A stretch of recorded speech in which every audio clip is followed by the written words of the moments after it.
sa lubos. Tanging banal na dugo, tanggapin siya ngayon habang may panahon, at mahalin at maglingkod. Namatay siya sa krus, sasanay pantubos.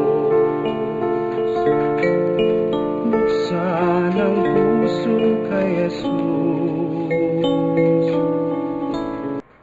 Ang kapayapaan ng Diyos ay sumaating lahat. Kami po ang mga Kristiyanong naliwanagan sa mga salita ng Diyos na nakakita sa dalisay na Kristyanismo. Tinatawag po yan sa English na pure Christianity. Napakahalaga po ang ipinakita ng Diyos sa amin tungkol sa kababaan. Napakaraming tao ang umaangkin at sinasabing sino ang hindi nakakaalam ng kababaan. Pero ayon po sa Panginoon, iba pala yung hinahanap niyang kababaan. Ito'y tumutugma sa katangian ng sanggol na hindi gumagamit ng isip at hindi marunong magdamdam. Dito po kami sinubukan ng Panginoon nang ipakita niya sa amin na hindi pala namin siya nakikilala. Kaya sa pamagitan po ng pag-amin namin sa Kanya, nakita niya ang aming kababaan at siya ay nagpakilala sa amin. At iyan po ang unang biyayang natanggap namin sa Panginoon, ang pagpapakilala mismo ng ating Panginoong Jesucristo. Katulad ng pagkakilala sa Kanya ni Simon Pedro na mababasa sa Mateo 16 mula 16 hanggang 17. Nang tanungin siya ng ating Panginoon, "Sino ako?" Ang sagot ni Simon Pedro, "Ikaw ang Kristo, ang anak ng Diyos na buhay." Mapalad ka, Simon Barjonas. Hindi yan galing sa iyong laman at dugo. Galing yan sa aking Ama na nasa langit. Kung ang ipinagkakaloob ng Diyos ay himala, biyaya, kaya ang pagkakilala kay Jesucristo, ito pala ay malaking biyaya na natanggap ng bawat isa sa amin, katulad ng biyayang natanggap ni Simon Pedro.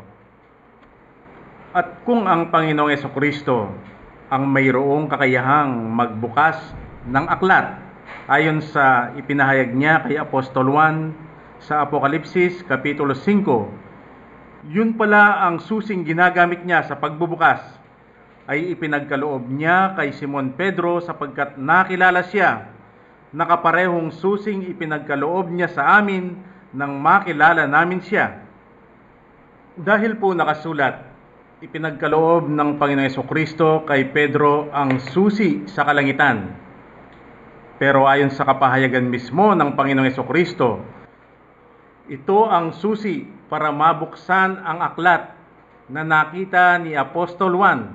Sa pagkabukas ng aklat, nahayag ang katotohanan sa mga salita ng Diyos na siyang patungo sa langit.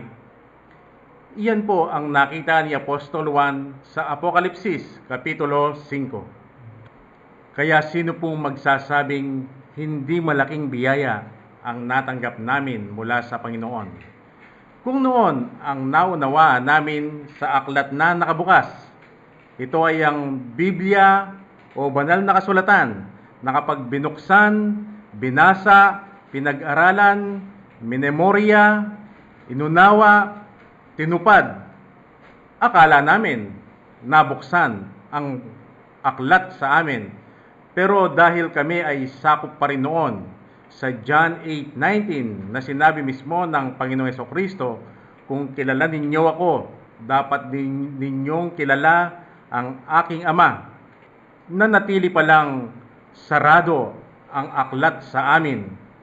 At iyan din ang ebidensya, bagamat napakaraming tao ang nagbubukas sa aklat, pero iba-iba ang kanilang unawa rito, nananatili pa rin palang nakasara sa kanila ang banal na aklat.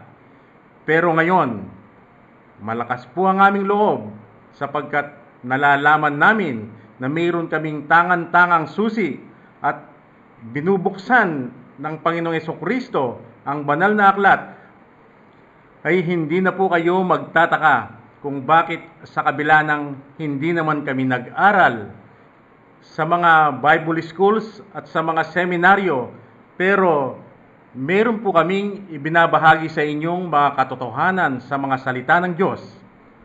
At hindi pa rin po kami tumitigil sa pag-anyaya sa inyo kung meron kayong mga katanungan, meron kayong mga puna. Kami po'y naghihintay sa inyo. Bakit? Bakit malakas po ang aming loob? Dahil po nakabukas ang aklat sa pamamagitan ng susing ipinagkaloob sa amin ng Panginoong Hesukristo. Kaya ganyan na lamang po ang aming pasasalamat sa Panginoon. Kanya pong ipinahahayag ang mga makalangit na bagay na patungkol sa kaligtasan. At kagaya po ng sinabi ng Diyos tungkol sa inaasahan niya sa atin, dapat pala tayong humingi sa Kanya ng pagkain sa araw-araw, ayon po sa Kanyang itinurong Ama namin. Pero Kanyang ipinahayag na ang pagkain dapat nating hilingin ay hindi yung pagkain ng ating katawan, kundi ang pagkain ng ating kaluluwa na tumutukoy sa dalawang saksi sa katotohanan. Ito po ay ang titik sa Kanyang mga salita at ang kapahayagan ng banal na Espiritu, na siya pong hihilingin natin sa Diyos dahil ito po ang magsisilbing pagkain ng ating kaluluwa upang tayo ay magkaroon ng kalakasan nang tayo ay pupwedeng magpakumbaba sa Kanyang harapan o magawa nating magpakumbaba sa harapan ng Diyos. Tayo po ngayon ay tatalakay ng kahilingang itinek sa atin. Babasahin ko po sa inyo kung paano po niya ito itinex. Good PM po. Pwede bang talakayin ang Psalms 1 mula 1 hanggang 6? Tagapakinig po ako, GVAM. Thanks. Ito pong mga awit, Kapitulo 1, versikulo 1 hanggang 6. Ito po ang bumubuo sa unang kapitulo. Ipinaghambing dito ng Panginoon ang tungkol sa matuwid at sa masama. Ang sabi ng Diyos, mapalad yung taong hindi lumalakad sa payo ng masama at hindi rin siya tumatayo doon sa daanan ng mga makasalanan, kundi ang nagbibigay saya sa kanya ay ang kautusan ng Diyos. Siya ay magiging parang punong kahoy na naitanim sa tabi ng agos ng tubig o umaagos na tubig, at siya ay magkakaroon ng bunga sa tamang panahon. Pero ang masama ay hindi gayon, kundi para siyang ipa na itinataboy ng hangin, at ang mga makasalanan man sa kapisanan ng mga matuwid, sapagkat nalalaman ng Diyos ang lakad ng mga matuwid, ngunit ang sama-sama ay mapapahamak. Para po maunawaan natin kung paano pa lamang ito naipasulat, narito po ang ating kapatid upang basahin sa atin ang mga awit, Kapitulo 1, versikulo 1 hanggang 6. Narito po ang awit 1, mula 1 hanggang 6. Mapalad ang tao na hindi lumalakad sa payo ng masama, ni tumatayo man sa daan ng mga makasalanan, ni nauupo man sa upuan ng mga manlilibak, kundi ang kanyang kasayahan ay nasa kautusan ng Panginoon, at sa kautusan niya nagbubulay-bulay siya araw at gabi. At siya magiging parang punong kahoy na itinanim sa siping ng mga agos ng tubig, na nagbubunga ng kanyang kapanahunan. Ang kanyang dahon na may hindi malalanta, at anumang kanyang gawin ay giginhawa. Ang masama ay hindi gayon, kundi para ipa na tinataboy ng hangin. Kaya't ang masama hindi tatayo sa paghatol, ni ang mga makasalanan man sa kapisanan ng mga matwid, sapagkat nalalaman ng Panginoon ang lakad ng mga matwid, ngunit ang lakad ng masama ay mapapahamak. Napakahalaga po nitong inihabilin ng Panginoon. At kami rin po, bagamat noon ay hindi pa rin namin nakikilala ang Panginoong Jesucristo, sapagkat kami ay sakop ng John 8:19. Ito pong binasa nating awit kapitulo 1, versikulo 1 hanggang 6, binabasa po namin ito at sinusunod po namin dahil nakita namin napakaganda nitong sinabi ng Panginoon. Siya pong ibabahagi namin sa inyo kung paano kami ay nagbenepisyo dito sa ipinasulat ng Diyos, kaya masasabi namin noon, tinupad namin ang kanyang kautusan. Narito po ang mga kapatid upang magbahagi sa inyo. Nang madatnang ko po ang aking tatay, ako'y nagkaisip. Ito po ang ating paksang tinatanong sa Diyos. Ito po ang ulit-ulit niyang sinasabi sa akin. Anak, ang sabi niya, ito ang turo ng Diyos. Huwag kang sumama sa masamang ayaw ng Diyos. Magagalit ng Diyos sa iyo. Ang sabi niya, halimbawa, yayain ka na sa masama yung mga tao, yung mga kasama mo, yung mga kaibigan mo. Huwag kang sumama, ang sabi niya. Mahalin mo ang salita ng Diyos. Yung gumawa ka ng mabuti, tumulong ka sa mga duka, mahalin mo ang iyong tatay. Yun po ang mga inuulit-ulit ng tatay ko. Yun po ang natanim sa akin. Ang aking pong tatay ay matandang Katoliko. At kaya ako rin po ay Katoliko nung magkaisip ako. Pero nung makasama ko po ang mga Pentecostal Charismatic, ito po ay hindi lamang ganyan, nadagdagan. Dahil sabi ng aking tagapagturo, minsan nabuksan nga itong ating itatanong. Sabi niya, ito ang sinasabi ng Diyos, ang sabi niya. Mapalad ang taong hindi sumasama sa mga masasama, ang sabi niya. Kaya kung anumang bagay ang yayain sa inyo, huwag kayo sumama kung iwalay sa Diyos, ang sabi niya. Ito ang dapat niyong gawin. Mahalin ninyo ang tagapagturo ninyo, ang sabi. Mahalin ninyo ang iglesia. Magbigay kayo ng nararapat na kautusan ng Diyos. Kaya kami po ay dapat magbigay ng ikapo. Yun ang palaging inuulit-ulit ng aming tagapagturo. Yun po ang aking narinig nung ako po ay kasama ng mga Pentecostal Charismatic. Ito pong nabanggit na paksa na itinanong po sa atin, sa pagiging Katoliko po sa tagal po ng panahon na yon, wala po akong narinig na ipinangaral ng pare o kaya ng aking mga guro sa religion. Kaya kung titingnan po natin, ang Catholic Church po nakakonsentrate po dun sa 4 na Gospels po. Kaya hindi man po kami tumingin sa Old Testament dahil sa New Testament po ang focus ng aming pag-aaral. Sino pong magsasabing hindi madaling maunawaan ang salita ng Panginoon? Kaya ang sabi ng mga tao, tama, ang Diyos ay nagsasalita ng talinhaga para maunawaan madaling maunawaan yung kanyang sinasabi. Katulad ng ibinigay na halimbawa dito ng Panginoon, ang tungkol sa punong kahoy na naitanim sa tabi ng umaagos na tubig. Sinong magsasabing ito ay malalanta? Ang lahat ay aangkining maganda yan, sapagkat ang punong kahoy na naitanim sa tabi ng tubig, walang duda, yan ay magkakaroon ng bunga. At sino po ang hindi nakakaunawa tungkol sa mga bagay na masama, katulad ng pagpatay, pangangalunya, pagnanakaw, na kung iiwasan, sino magsasabing hindi mabuti yon? Kapag iniwasan mo ang mga bagay na masama, ang lalabas, magkakaroon ka ng kabutihan. Ikaw ay magiging katulad ng punong kahoy na nakatanim sa tabi ng umaagos na tubig, kung saan ay magkakaroon ng bunga at ang mga dahon ay hindi malalanta kailanman. Pero sa kabila po niyan, pwede naman po kaya nating mahadlangan ang Panginoon kung siya mismo ang magsasalita sa atin tungkol sa kanyang mga salita, na atin din pong makikita sa aklat ng mga awit. Ipinasulat po niya ito sa awit 78:2, kung saan ang sabi ng Panginoon, siya ay magsasalita ng malabong salita.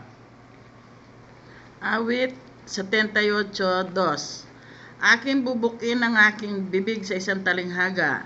Ako'y magsasalita ng mga malabong sabi ng una. Sa makatwid, ito pong inaangkin nating salita ng Diyos na madaling maunawaan. Ito pala ay malalabong salita. Kung ito ay malabong salita, sino ang taong po pwedeng magbigay kahulugan dito? Dito po masusubok ang tao kung pipilitin niyang unawain ito o kaya'y itanong sa inaakala niyang marunong sa mga salita ng Diyos o hintayin ng Panginoon upang siya ang magpaliwanag dito sa malabong salita ng Diyos. Pero kami po ay hindi patutokso. Hindi po namin ito itatanong kanino mang tao o hindi po namin ito bibigyan ng sarili naming kahulugan upang sabihin ito ang ibig sabihin ng Diyos. Kundi kami po ay maghihintay sa Panginoon. Hahayaan po namin siya na siya ang magbigay liwanag sa pamamagitan ng kanyang kapahayagan kung ano ba ang ibig niyang sabihin dito sa kanyang sinalita. Lalong-lalo na po itong nasa unang talata ng awit kapitulo 1, versikulo 1, ang sabi niya, mapalad ang tao na hindi lumalakad sa payo ng masama. Gayon din po ang punong kahoy na itinanim sa siping ng mga agos ng tubig. Ano nga ba yung punong kahoy na tinutukoy ng Diyos? At ano rin yung umaagos na tubig? At paano napakaganda yata sa harapan ng Diyos yung naitanim sa tabi ng umaagos na tubig. Ganun din po yung makasalanan. Sino kaya yung tinutukoy niyang makasalanan? At yung sinabi niyang masama. Ano po ba ang masama sa harapan ng Panginoon? Nauunawaan po natin kung ano ang mga punong kahoy. Dahil sa ating pong kapaligiran, iba't ibang punong kahoy ang ating nakikita. Kaya itong sinabi ng Diyos na punong kahoy, sino ang hindi nakakaunawa sa atin to? Pero alam po ba ninyo, ito po'y binabasa-basa natin na nakapaloob sa Mateo 7 mula 15 hanggang 20, kung saan sinabi ng ating Panginoong Jesucristo ang tungkol sa mga bulaang propeta. At pagkatapos ay inihambing sila sa mga punong kahoy na mayroong mga bunga. Kaya ang tinutukoy pala ng Diyos na punong kahoy ay tao. Ngayon pong ipinahayag ng Diyos ang tungkol sa punong kahoy. At yaman din lamang na binanggit din niya ang tungkol sa taong masama. Kayo pong minamahal naming tagapakinig, kung tatanungin po namin kayo, sino po sa inaakala ninyong masamang tao? Halimbawa, ang mga eskriba at mga pariseo at mga doctors of the law na ipinangangaral ang salita ng Diyos, o yung magnanakaw sa kanang kamay ng ating Panginoong Jesucristo na merwisyo sa mga tao. Sino po sa palagay ninyo ang masama sa kanila? Pero kung ang Panginoong Jesucristo naman ang ating tatanungin, ano naman kaya ang masasabi niya? Sino kaya sa tingin niya ang nakikita niyang masama doon sa mga binanggit natin? At hindi lamang po yung magnanakaw sa kanang kamay ng ating Panginoon. Isama na rin po natin si Maria Magdalena na alam natin nagbebenta ng laman. Sino po ang mas masama sa kanila? Sa inyo pong nakikinig, minamahal naming nakikinig, sino po sa inyo ang nakikita ninyong masama doon sa binanggit natin? Marahil po mayroon ng namuong kasagutan sa inyong mga kaisipan. Pero kami po, gusto naming marinig mismo sa ating Panginoong Hesukristo kung sino yung nakikita niyang mas masama. Basahin po natin itong mga iilang bersikulong nakapaloob sa Mateo Kapitulo 23. Ito po'y patungkol sa mga eskriba, mga parisewo, mga doctors of the law na sinabihan ng ating Panginoon. At tignan po natin kung gaano sila naging kasama sa mata ng ating Panginoong Hesukristo. Mateo 23:13. Datapot sa aba ninyo, mga eskriba at mga pariseo, mga mapagpaimbabaw, sapagkat sinasara ninyo ang kaharian ng langit laban sa mga tao, sapagkat kayo hindi na nagsisipasok, at ang nagsisipasok man ay ayaw ninyong bayaang makapasok. Dito naman po sa Mateo 23:33. Kayong mga ahas, kayong mga lahi ng mga ulupong, paanong makakawala kayo sa kahatulan sa impyerno? Ito po kayang ipinahayag sa atin ng ating Panginoong Hesukristo. Tatanggapin po ba ito ng mga tao noon? Nasa inyo po ang kasagutan dyan. Ang tungkol po kay Maria Magdalena, nalalaman po natin na kung gaano naging kasama sa mata ng mga tao si Maria Magdalena. Kaya ninais nga nila siyang patayin sa pamamagitan ng pagbato sa kanya dahil ang alam nila masamang tao yan. Pero sa ating Panginoong Hesukristo, alam din po natin kung ano ang naging pakikitungo ng ating Panginoon kay Maria. Siya ay pinatawad at pagkatapos siya ay pinasunod sa kanyang likuran. Pero hindi po natin nakita na naggalit ng lubusan ng ating Panginoong Hesukristo kay Maria Magdalena hambing sa naging galit niya sa mga eskriba at mga pariseo. Yun naman pong magnanakaw sa bandang kanan ng ating Panginoon. Sa tingin po ng mga tao, masama yan. Kaya nga po nila ipinako sa krus Dahil yun ang kanilang kaparusahan sa pagiging masama nung magnanakaw. Pero nang siya ay magsalita sa ating Panginoong Hesukristo at sinagot naman siya ng ating Panginoon hanggang sa humantong doon sa salitang, ngayon din ay makakasama kita sa paraiso. Kung ano pong pagkagalit ng mga tao doon sa magnanakaw sa bandang kanan, hindi po natin nakita yan na naggalit din sa kanya ang ating Panginoong Hesukristo. Bagkus ay pinangakuan pa siya na makakasama sa paraiso. Pero mayroon po tayong tagapakinig ngayon na po pwedeng sabihin, aba kaya lang hindi nagalit ang Panginoong Hesukristo kay Maria Magdalena at sa magnanakaw sa bandang kanan niya sapagkat sila ay nagsisi at pinatawad niya. Tama po. Kaya nga po sila pinatawad, sila ay nagsisi, pero hindi po yung nalalaman nating pagsisisi ng kasalanan, kundi ayon pa rin sa kapahayagan ng Diyos tungkol sa pagsisisi ng kasalanan. Pero hindi po ba ninyo napansin, maging yung mga mamamatay tao sa panahong yaon at yung magnanakaw sa bandang kaliwa ng ating Panginoon, hindi naman po sila nagsisi at hindi sila pinatawad ng ating Panginoong Hesukristo.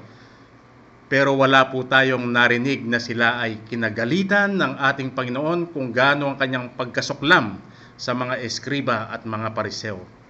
Dahil ang ninanakaw lamang noong mga magnanakaw dito ay mga pera ng mga tao na po pwedeng mabawi yan. Pero yung mga eskriba at mga pariseo, ang ninanakaw po nila ay ang kaluluwa ng tao. Himbis na mailigtas ang tao, sila ay dinadala sa kapahamakan. Kaya yon ang malaking galit sa kanila ng ating Panginoong Hesukristo. Ano po ba ang nakita ng ating Panginoong Hesukristo sa mga eskriba at mga pariseo? Bakit ganoon na lamang ang laking galit niya sa kanila? Basahin po natin ang aklat ni Juan at makikita po natin kung bakit sila ang nakikita ng ating Panginoon na pinakamasamang tao dahil hindi siya nakilala. 8:54 hanggang 55. Sumagot si Jesus, "Kung niluluwalhati ko ang aking sarili, ang kalwalatian ko ay walang anuman. Ang aking amay siyang lumuluwalhati sa akin, na tungkol sa kanya'y sinasabi ninyo na siya'y inyong Diyos, at hindi ninyo siya nakilala."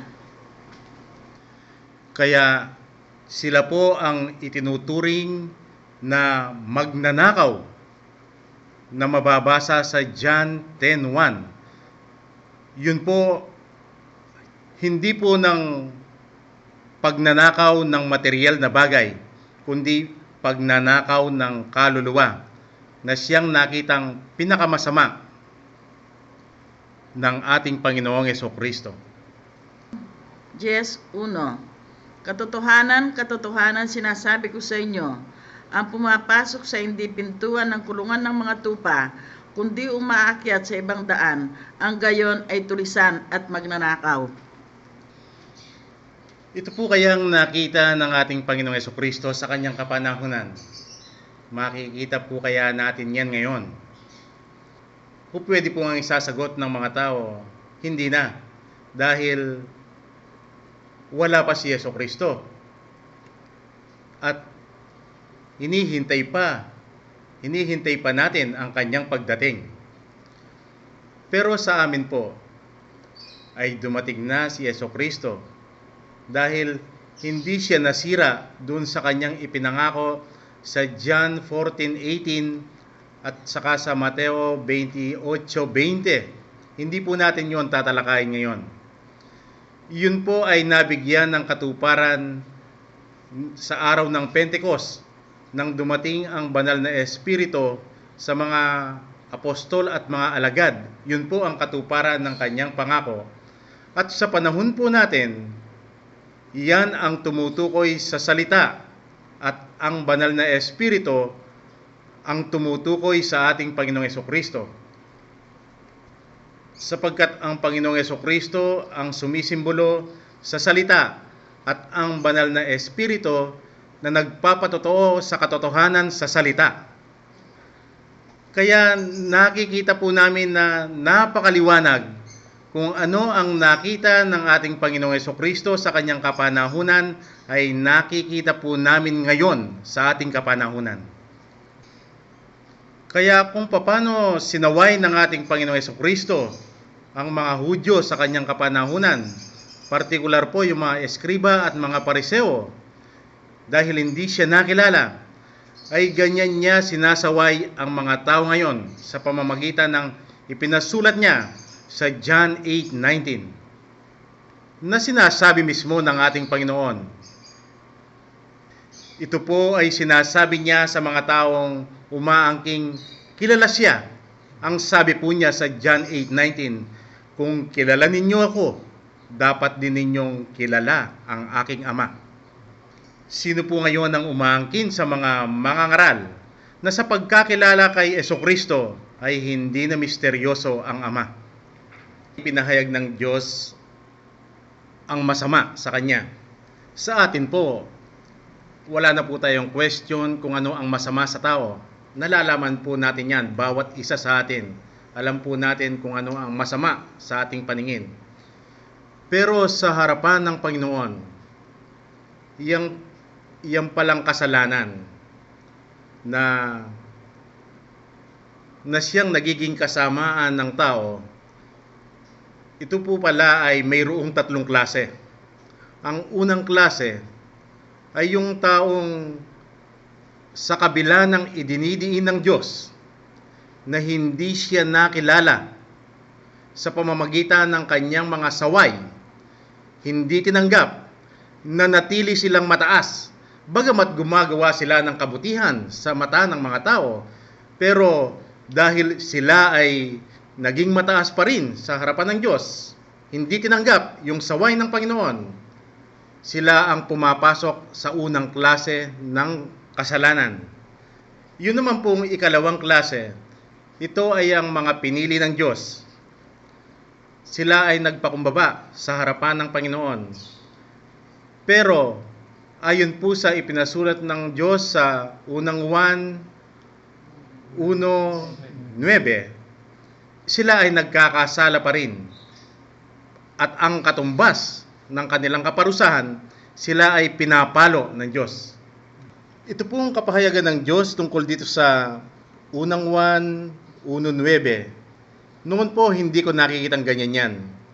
Sapagkat ang nakikita ko po sa aking sarili, kapag ikinukumpisal ko sa aking mga ngaral yung aking kasalanan, na katumbas ng ipinapahayag ko ang aking kasalanan, ako ay nagiging tapat at banal. At ako ay lilinisin at patatawarin ng Diyos sa pamamagitan ng dalangin sasabihin sa akin ng aking mga ngaral na aking idadalangin sa harap ng altar. Pero ngayon po ay napakalayo. Dahil ang tinutukoy pala ng Diyos dito na paglilinis, yun ang katumbas ng kanyang pagpalo sa kanyang pinili kapag ito ay nakagawa ng kasalanan. Halimbawa, ang pinili po ng Diyos na si Haring David na makikita sa Lumang Tipan. Ano po ang naging pagkakasala niya? Dahil ninais ni Haring David na makuha si Batseba, kaya inutos po niya na si Urias na asawa ni Batseba ay ilagay sa frontline ng laban para madali po siyang mapatay. Nang sa ganoon ay pwede niyang maging asawa si Batseba. Iyon ay nakita ni Nathan at ikinuwento ni Nathan ang isang pinili ng Diyos kung paano nagkaroon ng kasalanan. Ang tanong ni Nathan, ano ang nararapat gawin sa taong yan? Ang sagot ni Haring David, dapat siyang patayin. Ang sabi ni Nathan sa kanya, ikaw yun. At doon po nakita ni Haring David ang kanyang malaking pagkakasala. Siya po ay nagsisi. Alam po natin kung paano nagsisi si Haring David sa pamamagitan ng hinubad po niya yung kanyang damit panghari. Gaano po kasakit yan sa isang hari na hubarin ang kanyang damit at pagkatapos ang isuot ay parang basahan. At himbis na korona ang nakapatong doon sa kanyang ulo, ang inilagay po niya ay abo. Hindi po ba napakasakit yan? Yan po ang katumbas ng palo sa kanya ng Diyos. At naramdaman ni Haring David na napakasakit ang ibinigay na kaparusahan sa kanya ng Panginoon. Yun po ang pagpapahayag ng kasalanan ni Haring David na kanyang pinagsisihan na makikita po natin sa unang Juan 1:9. Basahin po natin. Unang Juan 1:9. Kung ipinahahayag natin ang ating mga kasalanan ay tapat at banal, siya na tayo patatawarin sa ating mga kasalanan at tayo lilinisin sa lahat ng kalikuan. Sa bagong tipan po, sino po ang makikita nating pinili ng Diyos na nagkaroon ng malaking kasalanan at pagkatapos ay na-apply sa kanya yung unang Juan 1:9? Iyan po ay si Simon Pedro. Alam po natin sa istorya ng ipagkaila ni Simon Pedro ang ating Panginoong Jesucristo, napakalaking kasalanan. Pero mababasa rin po natin na ito ay pinagsisihan ni Simon Pedro. Gaano po kasakit ang naramdaman kaya ni Simon Pedro nang siya ay nagsisisi bilang palo sa kanya ng Panginoon. Pwede pa rin po nating isama dyan yung prodigal son. Alam po natin sa istorya yung bunsong anak, kinuha yung mana sa kanyang ama. Pagkatapos, iniwan ang ama niya at sa ibang lugar ay nilustay yung mana. Kapatid, ang akala natin noon, yung manang tinanggap niya ay material na bagay. At iyon ang kanyang nilustay. Pero ngayon, naipahayag sa atin ng Panginoon na yun pala ay biyayang hindi nakikita ng mata yung kanyang dinala. At pagkatapos, nilustay, ibig sabihin, nawala, nasayang. Nang makita yon ng prodigal son, na nawala yung biyayang daladala niya, napakalaking pagsisisi ang ginawa niya. At gaano kasakit yung kanyang naramdaman. Yun din ang katumbas ng palo na ibinigay ng Diyos sa kanyang naging malaking pagkakasala. Tayo kapatid, dahil tayo ay pinili ng Diyos, ito ang ating magiging pagkain. Pero sana wag nating ipagkakamali na sa pag-aakalang tayo ay pinapalo ng Panginoon. Kailangan suriin din natin ang ating sarili. Yung bang nararanasan nating kahirapan, patungkol man yan sa kalusugan o kaya'y sa material na bagay, tignan natin, ito nga kaya ay palong galing sa Diyos o baka naman ito'y bunga lamang ng ating kapabayaan, kaya ito ay nangyayari.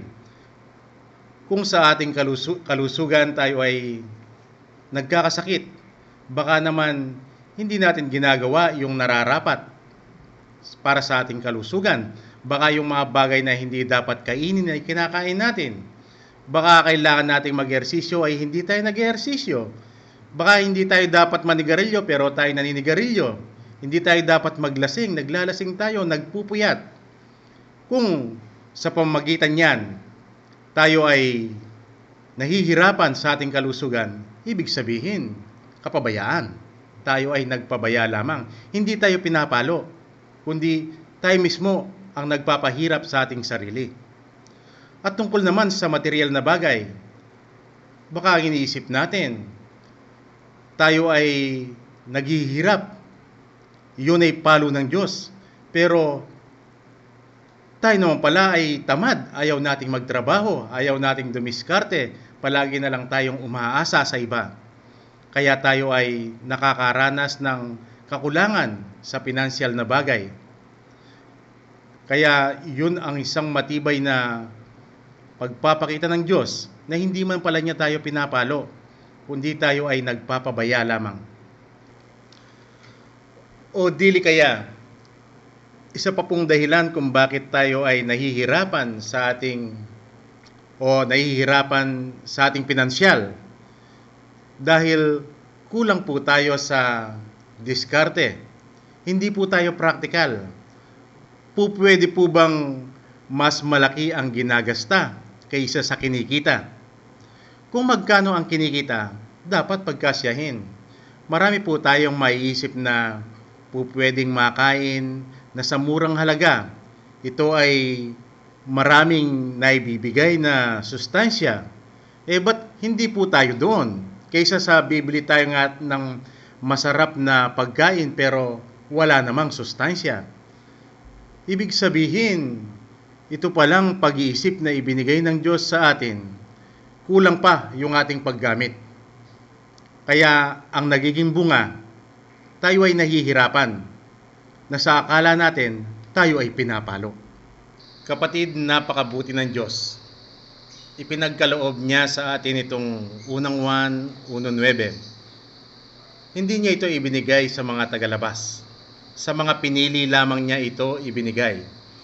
Pero gaano natin binibigyang halaga itong kanyang ipinasulat para sa kanyang mga pinili. Kapag tayo ay nagkakasala, ipinapahayag natin sa ating mga labi na tayo ay nagkakasala. Akala natin, tunay na tayo ay nagpapahayag sa ating kasalanan. Pero hindi pala yon ang tinitignan ng Panginoon. Kundi titignan niya sa ating gawa. At sa pamamagitan ng ating gawa ay makikita ng Diyos kung tunay nga nating ipinahahayag ang ating kasalanan. At doon niya tayo lilinisin sa pamamagitan ng palo. Pwedeng sabihin natin, ako ay nagkasala, bakit hindi ako pinapalo ng Panginoon? Alam natin na mayroong tamang oras. Tayo ay papaluin. Pero isa ang sigurado, hindi natin pwedeng iwasan ang palo ng Diyos kapag tayo ay nagkasala. Hindi pwedeng sa una ay papaluin na tayo ng Diyos. Pwedeng sa bandang huli, doon natin mararanasan at Doon natin makikita kung gaano kasakit ang palo ng Diyos.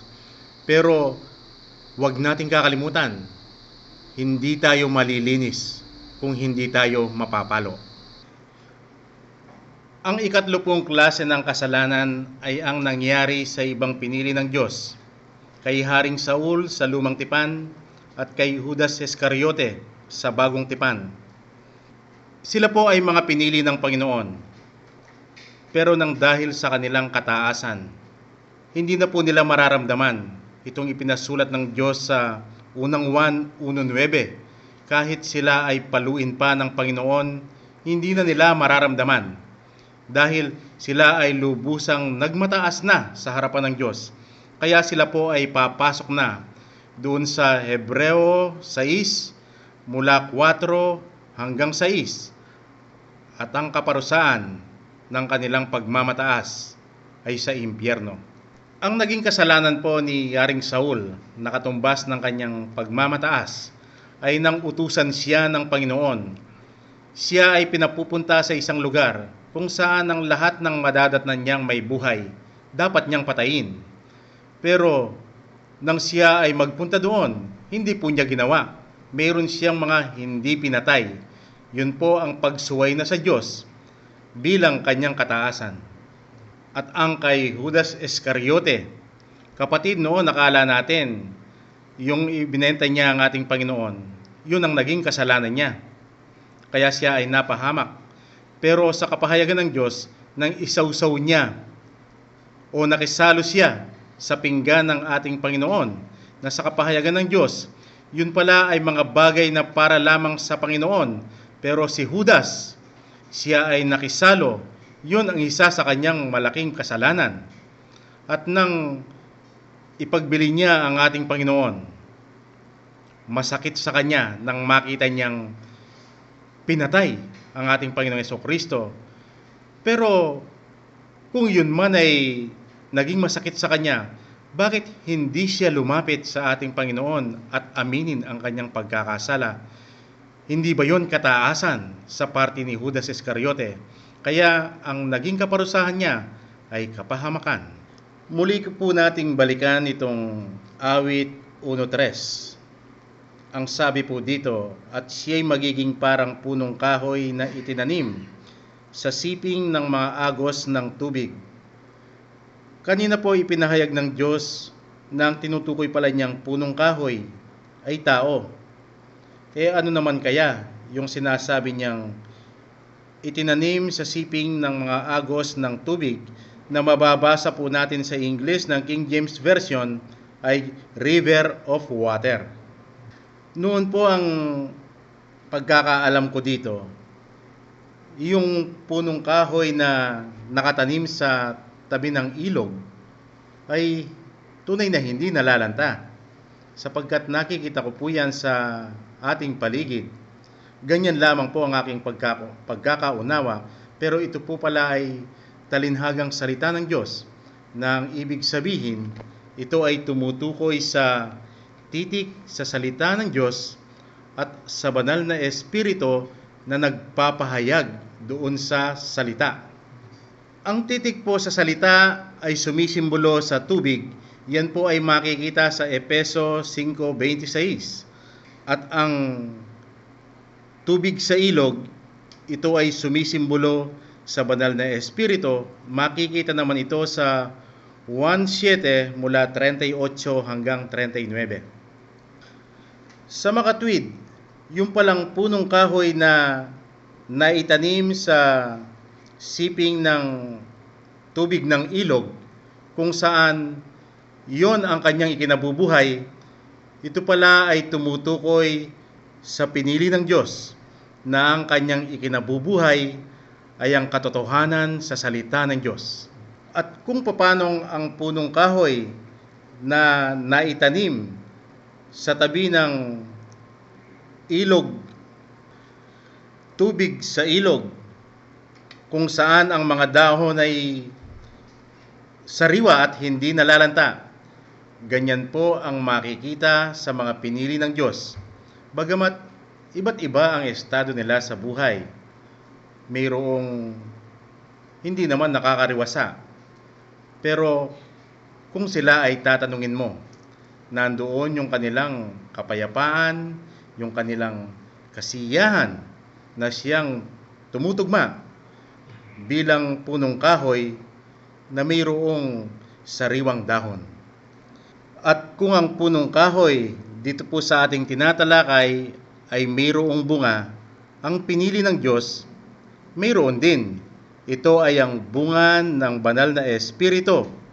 Ito ay ang pag-ibig, katuwaan, kapayapaan, pagpapahinuhod, kagandahang loob, kabutihan, pagtatapat, kaamuan, pagpipigil.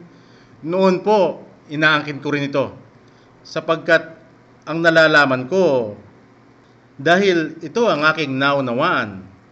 Pero bakit napakadali itong maglaho, lalo na kapag naririnig ko ang katotohanan o ang mga nagsasalita sa katotohanan sa salita ng Diyos? Itong mga binanggit ko ay nawawala. Yun pala ay hindi totoo. Dahil sa kapahayagan ng Diyos, sa kapahayagan ng Diyos ngayon ay iba ang kanyang pakahulugan sa mga binanggit natin. At sa pamamagitan ng bunga ng banal na Espiritu, ayon sa Diyos, ay doon napapasok itong versikulo 2, kundi ang kanyang kasayahan ay nasa kautusan ng Panginoon, at sa kautusan niya nagbubulay-bulay siya araw at gabi. Kung gagamitin po natin ng ating kaisipan, ang ating maunawaan dito, pinupuri niya ang Diyos from AM till PM. Pero sa kapahayagan ng Panginoon, ito pala ang nagiging estado sa buhay ng kanyang pinili. Kapag siya ay mayroon lamang magaan na problema, nagiginhawaan, nasa kaginhawaan, yun ang tumutukoy sa araw. At kung mayroon siyang mabigat na problema, o siya ay nasa kahirapan, na siyang tumutukoy sa gabi, dahil nasa kanya yung bunga ng banal na Espiritu, walang hinto ang pagpuri niya sa Diyos. Palaging ang kanyang inaasam kung ano ang magbibigay kasiyahan sa Panginoon. Kung ang punong kahoy na naitanim sa tubig sa ilog o sa tabi ng tubig sa ilog, tumutukoy sa pili ng Panginoon na nasa kanya ang salita ng Diyos at ang pahayag ng banal na Espiritu sa salita. Kung papanong ang punong kahoy ay mayroong sariwang dahon na tumutukoy naman sa kapayapaan at kasiyahan ng pinili ng Panginoon, at siya ay magkakaroon ng bunga. Ito ay ang bunga ng banal na Espiritu. Ang lahat po ng katangiang yan ay makikita sa isang pinili ng Diyos sa katauhan ni Esteban. Ayon po sa istorya, si Esteban ay napuspos ng biyaya at ng kapangyarihan, kaya siya ay nakakagawa ng mga dakilang kababalaghan at mga tanda. Pero dahil wala po tayong sapat na oras, iniiwan po namin sa inyo ang pagbabasa. Basahin po ninyo ang Gawa, Kapitulo 7, kung saan makikita nga ninyong buhay ang sinabi ng Diyos doon sa awit 1:2 kay Esteban. Dahil sa kanya, mababasa po ninyo yung pagbubulay-bulay sa araw at gabi na tumutugma, sapagkat sa pagsasalita ni Esteban ay kanyang ikinuwento ang mga pinili ng Diyos mula sa lumang tipan. Kaya nag-umpisa po siya kay Abraham, humantong kay Moises, kay Josue, at kay David. Yun po ang naging bunga ng pagbubulay-bulay ni Esteban at sa kalagitnaan ng kanyang pagsasalita. Nandoon yung kanyang kapayapaan at kasiyahan, pero iba naman ang nararanasan ng mga nakakarinig sa kanya. Dahil kung babasahin po ninyo ang Gawa 7:57, makikita po ninyo na sumisigaw yung mga nasa paligid niya at nagtatakip ng kanilang mga tenga para hindi siya marinig. Kaya ang ginawa nila, itinapon siya sa labas at siya ay pinagbabato. At alam po ba ninyo na mayroong partisipasyon si Saulo na naging Pablo doon sa pangyayaring yon, sapagkat siya ang tagahawak sa mga damit ng mga nagbabato kay Esteban. Pero si Esteban, himbis na magalit siya sa mga tao, ang ginawa pa niya ay hiningi pa sila ng tawad sa harapan ng Panginoon. Yung po bang naramdaman ni Esteban, galing ba yun sa kanyang sarili o yun ay galing pa rin sa Diyos para yung kanyang nararamdaman ay hindi niya mapansin? Yun po ang patunay ng Diyos na si Esteban ay mistulang naging punong kahoy na naitanim sa tabi ng tubig sa hilog, kung saan ang kanyang ikinabubuhay ay yung tubig na nandoon, na tumutukoy naman sa salita ng Diyos at ang kapahayagan ng banal na Espiritu sa salita.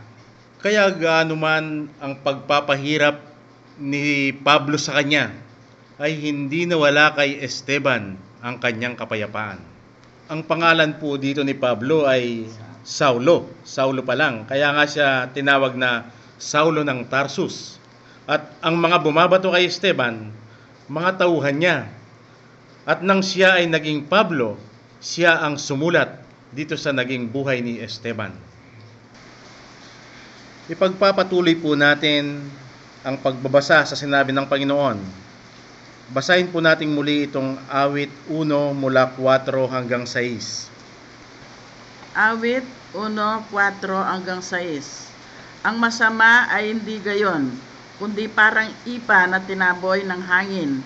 Kaya't ang masama ay hindi tatayo sa paghatol, ni mga makasalanan man sa kapisanan ng mga matuwid, sapagkat nalalaman ng Panginoon ang lakad ng mga matuwid, ngunit ang lakad ng masama ay mapapahamak.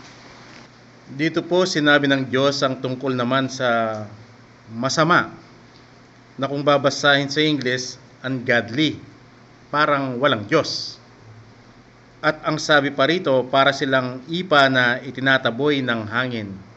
Sa panahon po ng ating Panginoong Jesucristo, maliwanag na ito ay tumutukoy sa mga eskriba at mga pariseo. Pero po pwede bang sabihing wala silang Diyos? Sa mata ng mga tao, mayroon silang Diyos. Pero sa harapan ng ating Panginoong Jesucristo, dahil hindi siya nakilala, wala silang Diyos, o ang tinuturing nilang Diyos ay hindi ang tunay na Diyos, kundi ang palsipikadong Diyos. At para silang ipa na itinataboy ng hangin, na ang ibig sabihin, wala silang bunga. Sa mata ng mga tao, meron silang mga bunga, kaya nga sila sinusunod ng marami. Pero sa mata ng ating Panginoong Jesucristo, ayon po sa binasa natin sa Mateo Kapitulo 23, wala silang bunga. At sa mga pinili ng Panginoon, ito ay tutukoy kay Haring Saul at kay Judas Iscariote. Nung una, meron silang Diyos, ang tunay na Diyos. Pero dahil sa kanilang kataasan, sila ay tumalikod at iniwan ng Panginoon, na wala ang Diyos sa kanila. At dati mayroon silang bunga, pero ang bunga na yan ay nasayang, para itong nalaglag at hindi man nahinog. Kaya sila ay nagsilbing parang ipa na itinataboy ng hangin. Kaya kung ang mga hindi nakakilala sa ating Panginoong Jesucristo ay napahamak, pati rin pala yung mga nakakilala sa Kanya pero sa pamamagitan ng kataasan ay tinalikuran siya, katulad ni Haring Saul at ni Judas Iscariote, sila ay mapapahamak din. Pero ang kanilang kaparusahan ay mas higit kaysa doon sa hindi nakakilala sa ating Panginoon. Samantala, nandiyan pa rin ang ating website para kayo ay makapagbasa ng mga articles natin. Narito po ang ating website, www.purechristianity.org. Small letter lahat po yun at one word lang. Tayo po ngayon ay magpasalamat. Panginoon, marami pong salamat. Ipinakita po ninyo sa amin na noong una, bagamat binabasa namin ang inyong mga salita, inuunawa po namin, sinusunod po namin. Kaya nabasa po namin bawal ang pumatay, hindi po kami pumatay, hindi po kami nagsinungaling, hindi po kami nagnakaw. Ang akala po namin ay hindi na kami masama. Pero dahil kami ay sakop sa inyong saway, sa John 8:19, hindi po namin kayo tunay na nakilala, ipinakita po ninyo sa amin na kami pala ay kabilang sa mga masama. At nang kayo ay magpakilala sa amin, para kaming punong kahoy na naitanim sa siping, sa tubig, sa ilog, na tumutukoy naman sa titik sa inyong salita at ang kapahayagan ng banal na Espiritu na siya naming ikinabubuhay. Sana po kung paano ang aming mga dahon ngayon ay sariwa sa pamamagitan ng aming kapayapaan at kasiyahan. Ito po sanang bungang nanggaling sa inyo ay magtuloy-tuloy upang ito ay mainog at inyong mapitas sa tamang oras nang kami po ay hindi magaya katulad ni Aring Saul at ni Judas Iscariote. Ito po ang aming pasasalamat sa pangalan ng aming Panginoong Jesucristo. Amen. Hanggang pong sa muling paghahayag ng Diyos sa kanyang mga salita, sana po muli tayong makinig sa kanyang pagpapaliwanag. Sana po ang tunay na kapayapaang inihahayag ng Panginoong Jesucristo ang nasayn ng bawat isa. Amen. Di na ako papayag na mawawala pa sa katotohanan aking nalaman. Ngayong ako'y malaya na sa pagkakabilanggo sa maling katuruan kay payapa ng buhay. Ngayong kilala ko na ang tunay na Jesus, na siya ang Ama at banal na Espiritu. Salamat, Panginoon, at pinili mo ako at itinurong landas tungo sa iyo. Salamat, Panginoon, at pinili mo ako at itinurong landas